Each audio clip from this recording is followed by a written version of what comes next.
नमस्कार। हमारा देश और पूरा विश्व आज कोविड-19 की चुनौती का सामना कर रहा है। कोविड-19 अभी खत्म नहीं हुआ है। ऐसे में हमारा फर्ज है कि हम सतर्क रहें। इसलिए जब तक दवाई नहीं तब तक कोई ढिलाई नहीं। कोरोना से बचाव के लिए जरूरी है नियमित रूप से हाथ धोना, मास्क पहनना और आपस में उचित दूरी बनाए रखना। याद रखिए, 2 गज दूरी मास्क है जरूरी। खांसी, बुखार या सांस लेने में कठिनाई होने पर हेल्पलाइन नंबर 1075 पर संपर्क करें। हेलो बच्चों, नमस्कार। एक बार फिर से स्वागत है आपका हमारे एक और नए वीडियो में, जिसमें मैं परशुराम अग्रवाल आज आप लोगों को पढ़ाऊंगा कक्षा 10 रोजगार कौशल की दूसरी इकाई को 100 प्रबंधन कौशल, जिसके अंदर हम देख चुके हैं 100 प्रबंधन कौशल किसे कहते हैं, जिसमें हम लोगों ने देखा 100 प्रबंधन कौशल का परिचय, 100 प्रबंधन की मूल बातें। इसके बाद हम लोगों ने देखा सत्र क्रमांक 1 तनाव का प्रबंधन, जिसमें हम लोगों ने पढ़ा तनाव क्या है, तनाव का प्रबंधन किस प्रकार से किया जाता है, तनाव प्रबंधन से किस प्रकार हमारी मदद हो सकती है। इसके बाद सत्र क्रमांक 1 में ही हम लोगों ने देखा था तनाव को प्रबंधित करने के लिए 3 कदम कौन कौन से हैं, तनाव प्रबंधन की तकनीकें कौन कौन सी हैं, एवं सकारात्मकता क्या है, शैक्षिक जीवन को व्यवस्थित किस प्रकार से रखा जाता है, नींद क्यों उपयोगी है, परिवार और दोस्तों के साथ छुट्टियां क्यों आवश्यक हैं। इसके बाद सत्र क्रमांक 1 में ही हम लोगों ने पढ़ा था भावनात्मक बुद्धिमत्ता किसे कहते हैं एवं विषय संबंधी प्रश्न। इसके बाद सत्र क्रमांक 2 में हम लोगों ने पढ़ा ताकत और कमजोरी का विश्लेषण, जिसमें हम लोगों ने देखा स्वयं को जानना, ताकत और कमजोरी का विश्लेषण, अपनी ताकतों का पता लगाना, अपनी कमजोरियों का पता लगाना, रुचि और क्षमताओं के बीच में अंतर। इसके बाद सत्र क्रमांक 3 में हम लोगों ने पढ़ा 100 प्रेरणा या फिर सेल्फ मोटिवेशन, जिसमें हम लोगों ने देखा 100 प्रेरणा क्या है, प्रेरणा के प्रकार कौन कौन से हैं, 100 प्रेरित लोगों की योग्यता क्या होती है, 100 प्रेरणा का निर्माण कैसे होता है, एवं बहुविकल्पीय प्रश्न भी हम लोगों ने सत्र क्रमांक 3 में देखे। इसके बाद सत्र क्रमांक 4 में हम लोगों ने देखा लक्ष्य निर्धारण। इसमें हम लोग पढ़ चुके हैं लक्ष्य और स्मार्ट लक्ष्य की स्थापना किसे कहते हैं और लक्ष्य निर्धारित करने वाला मॉडल क्या है। इसके बाद आज हम लोग देखेंगे टाइम मैनेजमेंट, जिसमें हम लोग पढ़ेंगे सत्र क्रमांक 5 समय का प्रबंधन। इसमें हम लोग पढ़ने वाले हैं समय प्रबंधन और इसका महत्व, जैसे इंग्लिश में time management and its importance. दूसरा, आज हम लोग पढ़ेंगे प्रभावी समय प्रबंधन के लिए 4 चरण कौन कौन से हैं। तीसरा बिंदु आज हम इसमें पढ़ने वाले हैं प्रभावी समय प्रबंधन हेतु 4 चरणों का अभ्यास करने के लिए सुझाव कौन कौन से हैं। तो समय प्रबंधन को पढ़ने से पहले हम लोग एक कहानी को पढ़ते हैं। बच्चों, कहानी को ध्यान से सुनना। दोस्तों, समय प्रबंधन या टाइम मैनेजमेंट हमारी लाइफ में महत्वपूर्ण भूमिका अदा करता है। एक बार राजऋषि जनक अपने सभासदों को आध्यात्मिक उपदेश दे रहे थे। सभी ने उनके द्वारा बताए गए धर्म व धार्मिक जीवन की भूरी भूरी प्रशंसा की। इतने में एक सज्जन ने उठकर उनसे कहा, राजन, मुझे गृहस्थी ने इस तरह बांध रखा है कि मैं धर्म कार्य के लिए समय नहीं निकाल पाता हूँ। यह सुनकर राजा जनक कहने लगे, सज्जनों, मैं उठना चाहता हूँ, किंतु मुझे सिंहासन ने पकड़ रखा है, इसलिए मैं उठ नहीं पा रहा हूँ। बच्चों, आप राजा जनक के जवाब को देख सकते हैं कि उन्होंने कहा कि मैं अपनी कुर्सी से उठना, अपने सिंहासन से उठना चाहता हूँ, परंतु मुझे सिंहासन ने पकड़ के रखा है, जिस कारणवश मैं नहीं उठ पा रहा हूँ। यह जवाब उन्होंने क्यों दिया होगा, आप इसके बारे में सोचें। इसका उत्तर आप लोगों को मिल गया होगा। यह सुनकर वही सज्जन कहने लगे, राजन, यह कैसे संभव हो सकता है कि सिंहासन किसी को पकड़ ले। राजा जनक तुरंत बोले, तब यह भी कैसे हो सकता है कि गृहस्थी ने आपको पकड़ रखा है। गृहस्थी का मोल आपने स्वयं लगाकर रखा है और आप समय का अभाव बताकर बहाना बना रहे हैं। तो बच्चों, क्या आपको कहानी का सार समझ आया या नहीं? इसके बारे में आप लोग आपस में बात करना और एक दूसरे के विचार देखना कि किसको कहानी का सार समझ में आया है। इस कहानी में बताया गया है कि कोई व्यक्ति किसी चीज़ का बहाना लेकर के कहता है कि मैं इस कारणवश यह काम नहीं कर पा रहा हूँ, लेकिन दरअसल ऐसा नहीं होता है। हम बहाना तो बना सकते हैं लेकिन अपने काम से नहीं भाग सकते। दोस्तों, समय के अभाव की बात आज एक कॉमन हो गई है। जिनसे मिलो वे, अरे वक्त कहाँ है, मुझे फुर्सत नहीं है, आदि का राग अलापते रहते हैं, लेकिन फिर भी उनमें से अधिकांश का काम समय पर नहीं हो पाता है। हालांकि अनेक लोगों के जुबान से टाइम मैनेजमेंट करो डायलॉग सुनने को मिलता है, पर वे भी किसी जगह निश्चित समय पर पहुंचने से ना जाने कैसे चूक जाते हैं। बच्चों, कई सारे लोग ऐसा कहते हैं, अपने टाइम को मैनेज करो, अपने टाइम को मैनेज करो, लेकिन ऐसे लोग जो कि इस प्रकार से डायलॉग देते हैं वह भी अपने समय को मैनेज नहीं करते और वह अक्सर लेट हो जाते हैं। इसका मुख्य कारण है कि समय का प्रबंधन करना हमारी आदत में नहीं है। हमारे अंदर इतना सामर्थ्य तो रहता ही है कि हम अपने क्रियाकलापों को बदल सकें और अपने चरित्र में परिवर्तन ला सकें। आवश्यकता है एक ही सोच की और उस सोच की दिशा में कार्य करने की, आदत डालने की। अतः टाइम मैनेजमेंट को इफ़ेक्टिव बनाने के लिए पहला स्टेप यह है कि हम उसे अपनी आदत में डालें।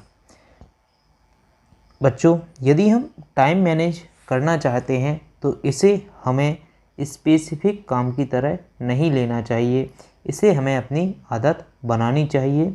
जब यह हमारी आदत में आ जाएगा, हम सभी चीज़ों को टाइम पर करने लगेंगे, तो कभी भी हमें इसे अलग से करने की आवश्यकता नहीं होगी। अतः आप सभी बच्चे आज से यह संकल्प लें कि कभी भी आप अपना काम कल के लिए नहीं छोड़ेंगे। आप अपने काम को समय से पूरा करेंगे, चाहे आप जिस प्रकार का काम कर रहे हों, लेकिन अपने काम को समय पर पूरा करना सीखें एवं अन्य बच्चों को भी यह चीज़ ज़रूर बताएं। इसके बाद बात करते हैं समय प्रबंधन और इसके महत्व के बारे में। समीर बहुत ही आलसी लड़का था और हमेशा चीज़ों को स्थगित कर देता था। उनके पिता ने उन्हें समय के मूल्य को समझने की कोशिश की। समीर ने अपने पिता से वादा किया कि वह अपने कार्यों को कभी स्थगित नहीं करेगा। एक दिन उसने एक गायन प्रतियोगिता में पहला पुरस्कार जीता।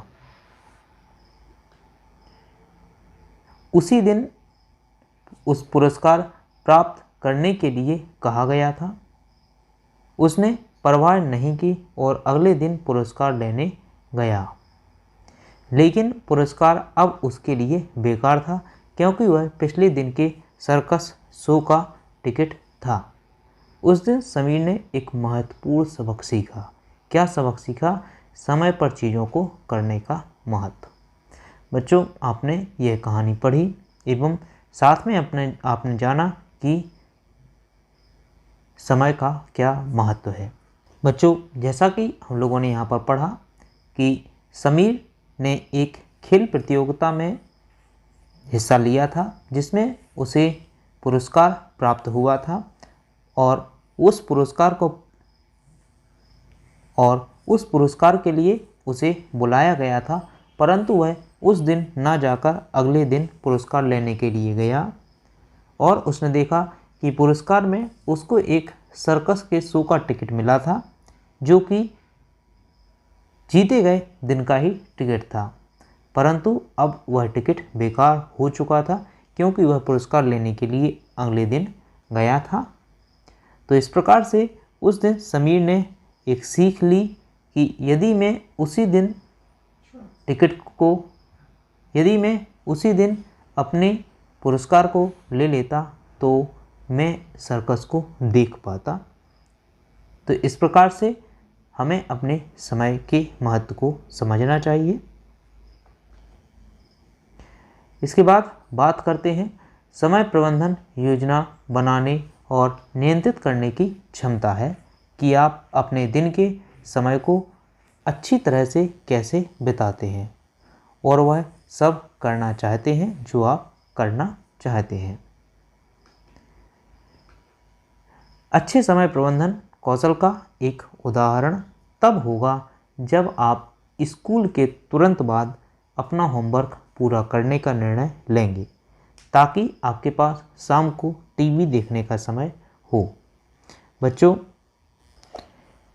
यदि हम समय प्रबंधन कौशल में माहिर होना चाहते हैं तो इसके लिए हमें सबसे पहले तो अपने सारे काम को समय पर पूरा करना होगा, ताकि खाली समय में हम दूसरे काम भी देख सकें। जैसे आप स्कूल के तुरंत बाद अपना होमवर्क पूरा करें और बचे हुए समय में अपने अन्य काम करें। इसके बाद बात करते हैं समय प्रबंधन के उदाहरण और गैर उदाहरण के बारे में। सबसे पहला आता है उदाहरण। यहाँ आप देख सकते हैं तस्वीर में एक लड़की है जिसका नाम है समीरा। समीरा हमेशा स्कूल में समय की पाबंद है। उसका एक नियमित शेड्यूल है जिसका वह रोज़ाना पालन करती है। वह पहले से ही अध्ययन और खेलने के लिए योजना बनाती है। बच्चों, समीरा अपने समय की पाबंद है और वह नियमित रूप से स्कूल जाती है, नियमित रूप से अपना काम करती है एवं सभी काम एक शेड्यूल में होते हैं और वह उस शेड्यूल को नियमित रूप से फॉलो करती है। उसी के जगह एक दूसरी बच्ची है जिसका नाम है निशा, जैसे कि आप एक पिक्चर में देख सकते हैं। निशा आमतौर पर काम करने के लिए देरी से पहुंचती है और समय पर अपने असाइनमेंट जमा नहीं करती है। वह कभी कभी कुछ गतिविधियों को भी छोड़ देती है और सौंपे गए मुख्य कार्य भी भूल जाती है। तो बच्चों, आपने दोनों लड़कियों के बीच में अंतर को देखा। एक लड़की जो कि अपने काम को समय पर पूरा करती है, उसका एक शेड्यूल है, जिस शेड्यूल को फॉलो करके वह अपने काम को भी ख़त्म कर लेती है, साथ साथ में अपने बचे हुए समय में अन्य कामों को भी पूरा करती है। उसी की जगह एक दूसरी लड़की है जिसका नाम है निशा। वह किसी भी काम को समय पर पूरा नहीं करती है और जब वह किसी काम को समय पर पूरा नहीं करेगी तो निश्चित रूप से वह तनाव में आ जाएगी। इसके बाद बात करते हैं समय प्रबंधन। समय प्रबंधन एक सोच का कौशल है जो आपकी मदद करता है। किन चीज़ों में यह हमारी मदद करता है? नंबर 1, समय पर कार्य पूरा करने में। नंबर 2, एक दैनिक समय सारणी बनाने में। नंबर 3, एक अच्छा अनुमान लगाएं कि आपको कुछ करने में कितना समय लगेगा। नंबर 4, समय पर होमवर्क और असाइनमेंट जमा करने में। और नंबर 5, दिन के दौरान समय बर्बाद ना करने में। बच्चों, यदि हम टाइम को मैनेज करना जानते हैं, टाइम को अपनी हैबिट में, टाइम मैनेजमेंट को यदि हमने टाइम मैनेजमेंट को अपनी हैबिट में डाल लिया है तो यह कई चीज़ों में हमारी मदद कर सकता है। अब फिर चाहे हमें समय पर अपना काम पूरा करना हो या हमें अपनी दैनिक समय सारणी बनानी हो, चाहे हमें किसी चीज़ का अनुमान लगाना हो कि वह काम कितनी देर में ख़त्म होगा, या हमें अपने असाइनमेंट या होमवर्क कंप्लीट करना हो, या हमें किसी भी प्रकार से अपने समय को बर्बाद ना होने देना हो, हम इन सभी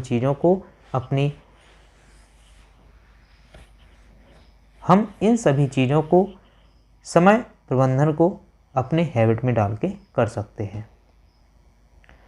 इसके बाद बात करते हैं प्रभावी समय प्रबंधन के लिए कौन कौन से चरण दिए गए हैं। तो सबसे पहला चरण आता है व्यवस्थित करें, दूसरा बिंदु आता है प्राथमिकता, तीसरा बिंदु आता है नियंत्रण एवं चौथा बिंदु आता है पथ। इन 4 बिंदुओं का उपयोग करके हम अपने समय को प्रभावी रूप से प्रबंधित कर सकते हैं। एक एक करके इन सभी बिंदुओं को जानेंगे। सबसे पहले आता है व्यवस्थित करें। हमें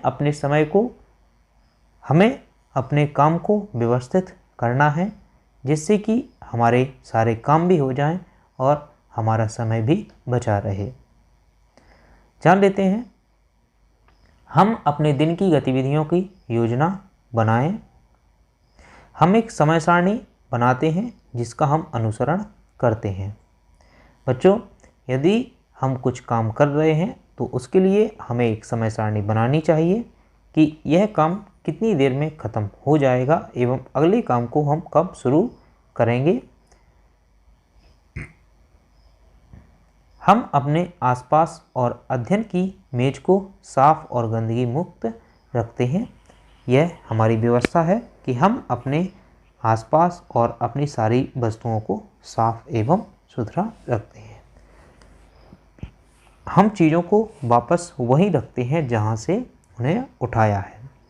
बच्चों, यह एक बहुत ही अच्छी हैबिट है कि यदि आप कोई वस्तु जिस जगह से उठाते हैं और वापस उसी जगह पर रखते हैं। हमें इस तरीके की चीज़ें सीखनी चाहिए ताकि हम अपने जीवन में एक सम्मानजनक जीवन जी सकें। अगला बिंदु आता है, इससे हमें समय बचाने में मदद मिलती है। बच्चों, यदि हम इस तरीके के काम करते हैं तो हमें इन चीज़ों के लिए अलग से समय नहीं निकालना पड़ता है और हमारे समय की बचत होती है।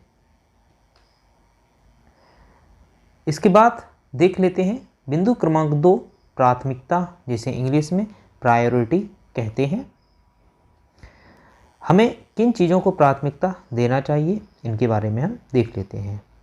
हम किए जाने वाले कार्यों की एक सूची बनाते हैं जिसमें हमारी सभी गतिविधियां होती हैं और हम उन्हें महत्व के क्रम में रैंक देते हैं। बच्चों, हम जिन जिन कार्यों को करना चाहते हैं सबसे पहले तो हम उनकी एक सूची बना लें। उसके बाद हम उसमें कुछ नंबरों के माध्यम से यह इंगित करें कि सबसे पहले हमें किस काम को करना है एवं दूसरे नंबर पर हमें किस काम को करना है। इस प्रकार से आप अपनी सूची में एक क्रम डाल लें ताकि आपके काम भी हो जाएं और कोई भी ऐसा काम जो महत्वपूर्ण हो वह ना रह जाए। आप सबसे महत्वपूर्ण कार्य के रूप में होमवर्क करना रैंक कर सकते हैं। इससे हमें सबसे महत्वपूर्ण कार्य पहले करने में मदद मिलती है और यह भी पता चलता है कि क्या लंबित है। बच्चों, जब हम अपनी सूची में नंबरिंग कर लेते हैं, प्रायोरिटी दे देते हैं, तो इससे हमें यह पता भी चल जाता है कि अभी कौन सा काम रह गया है और कौन कौन से काम हमारे ख़त्म हो चुके हैं। इसके बाद बात करते हैं तीसरे बिंदु की, जो आता है नियंत्रण या फिर कंट्रोल। बच्चों, यहाँ हमें अपने समय के अनुसार चीज़ों को नियंत्रित करना है एवं कंट्रोल करना है। पढ़ देते हैं, हमारी गतिविधियों और समय पर हमारा नियंत्रण है। हम समय की बर्बादी से बचते हैं, जैसे फ़ोन पर बातें करना, गपशप करना या फिर इत्यादि चीज़ें भी हो सकती हैं। बच्चों, यदि हम अपनी गतिविधियों और अपने समय पर नियंत्रण कर सकते हैं तो इससे हम अपने समय को बचा सकते हैं, जिसका उपयोग हम किसी दूसरी जगह पर भी कर सकते हैं। हम समय की बर्बादी से बचते हैं, जैसे कि फ़ोन पर बात कम करें या फिर गपशप ना करें, या इस प्रकार के काम जहाँ पर हम अपने समय की बर्बादी कर रहे हैं वहाँ हम अपने समय की बर्बादी को रोक दें और उसे एक अच्छी जगह उपयोग करें। इसके बाद बात करते हैं बिंदु क्रमांक 4, पथ। बच्चों, हम जहाँ खड़े हैं हमें पता होना चाहिए कि हम किस रास्ते जाना चाहते हैं एवं किस लक्ष्य को प्राप्त करना चाहते हैं। बात करते हैं, हम इसे पहचानते हैं और ध्यान देते हैं कि हमने अपना समय कहाँ बिताया है या फिर बिताना है। बच्चों, सबसे पहले तो हम यह पता करेंगे एवं ध्यान देंगे कि हमें अपना समय कहाँ पर देना है, किन चीज़ों में हमें अपने समय को देने की आवश्यकता है। यह हमें समयबद्ध गतिविधियों की पहचान करने में भी मदद करता है। बच्चों, यदि हम एक सही पथ पर, सही रास्ते पर जा रहे हैं तो इसके माध्यम से हम अपनी गतिविधियों की पहचान कर सकते हैं, हम अपने समय को बचा सकते हैं। इससे हमें यह पता लगाने में मदद मिलेगी कि हमने अपने समय का प्रभावी ढंग से उपयोग किया है या फिर नहीं किया है। बच्चों, यदि हम एक लक्ष्य की ओर आगे बढ़ रहे हैं, किसी पथ के माध्यम से एक लक्ष्य की ओर आगे बढ़ रहे हैं, तो इससे हमें यह भी पता चल जाता है कि हम एक प्रभावी समय प्रबंधन का उपयोग कर रहे हैं या फिर नहीं कर रहे हैं। इसके बाद बात करते हैं समय प्रबंधन हेतु 4 चरणों के अभ्यास करने के लिए सुझाव। बच्चों, यहाँ अभी हम जिन 4 चरणों को पढ़ चुके हैं उसको प्रबंधित करने के लिए हमें कुछ सुझाव दिए गए हैं कि किस प्रकार से हम उन्हें प्रबंधित या फिर मैनेज कर सकते हैं। तो आइए जानते हैं। किसी भी नियोजित गतिविधि में देरी या स्थगित करने से बचें। बच्चों, यदि हमने कोई योजना बना ली है, किसी काम करने की योजना बना ली है, तो अब हमें उसे किसी भी प्रकार की देरी नहीं करनी चाहिए या उसे स्थगित नहीं करना चाहिए। दूसरा बिंदु आता है अपने कमरे और स्कूल डेस्क को व्यवस्थित करें। यदि हम अपने कमरे को और स्कूल डेस्क को व्यवस्थित करते हैं तो इससे भी हम अपने समय को बचा सकते हैं, क्योंकि हमें व्यवस्था करने में अतिरिक्त समय नहीं देना पड़ेगा। नो डिस्टरबेंस जोन विकसित करें जहां आप महत्वपूर्ण कार्यों को पूरा कर सकें। बच्चों, यदि हम नो डिस्टरबेंस जोन, जहां पर कोई भी व्यक्ति हमें डिस्टर्ब ना कर सके, इस प्रकार के एरिया विकसित करते हैं तो हम अपने महत्वपूर्ण कार्यों को करते समय किसी अन्य व्यक्ति के अनचाहे आने से बच सकते हैं और जिससे हमारा समय एवं हमारी ऊर्जा भी बच सकती है। अगला बिंदु आता है प्रतीक्षारत समय का सदुपयोग करें। अगला बिंदु आता है एक टू डू या करने योग्य कामों की सूची तैयार करें। बच्चों, हमें एक ऐसी सूची तैयार करनी चाहिए जिसको हम करना चाहते हैं। प्राथमिकता तय करें। बच्चों, हम जिस सूची को बना रहे हैं उस सूची को उस सूची के कामों को प्राथमिकता दें एवं यह तय करें कि हमें कौन सा काम कब करना है। अगला बिंदु आता है व्यर्थ गतिविधियों की जगह उत्पादक गतिविधियां करें। यदि हम कुछ ऐसी गतिविधियां जो कि हमारे समय को बर्बाद कर रही हैं, उन गतिविधियों को छोड़कर हमें इस प्रकार की गतिविधियां करनी चाहिए जिसमें कि हम कुछ नया सीख सकें या फिर हमें अपने जीवन में आगे बढ़ने में सहायता मिल सके। बच्चों, इसके बाद हम देख लेते हैं आज हम लोगों ने क्या क्या सीखा है। सबसे पहले आज हम लोगों ने देखा कि समय प्रबंधन का महत्व क्या है। इसके बाद आज हम लोगों ने पढ़ा प्रभावी ढंग से समय के प्रबंधन के लिए कौन कौन से चरण हैं। इसके बाद हम लोगों ने देखा एक दिन में प्राथमिकता के क्रम में करने वाली आवश्यक विभिन्न गतिविधियां।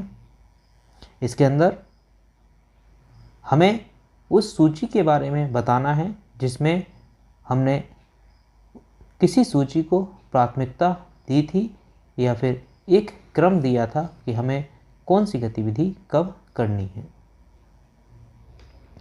इसके बाद बात करते हैं आज के अभ्यास कार्य की। बच्चों, आज का अभ्यास कार्य है समय प्रबंधन क्या है और अपने समय का प्रबंधन कैसे कर सकते हैं। इस प्रश्न का उत्तर आपको अपनी कॉपी में लिखना है एवं बताना है कि समय प्रबंधन क्या है और आप किस प्रकार से अपने समय को प्रबंधित कर सकते हैं। इसको आपको अपने शब्दों में लिखना है। चलिए बच्चों, आज की क्लास में बस इतना ही। कल फिर से आपसे मुलाकात होगी एक और नए वीडियो में, जिसमें मैं आप लोगों को पढ़ाऊंगा इकाई 3 सूचना और संचार प्रौद्योगिकी कौशल। तब तक के लिए नमस्कार, धन्यवाद। किशोर अवस्था संबंधित समस्याओं के परामर्श हेतु समर्पित उमंग किशोर हेल्पलाइन के टोल फ्री नंबर 144225 पर संपर्क करें।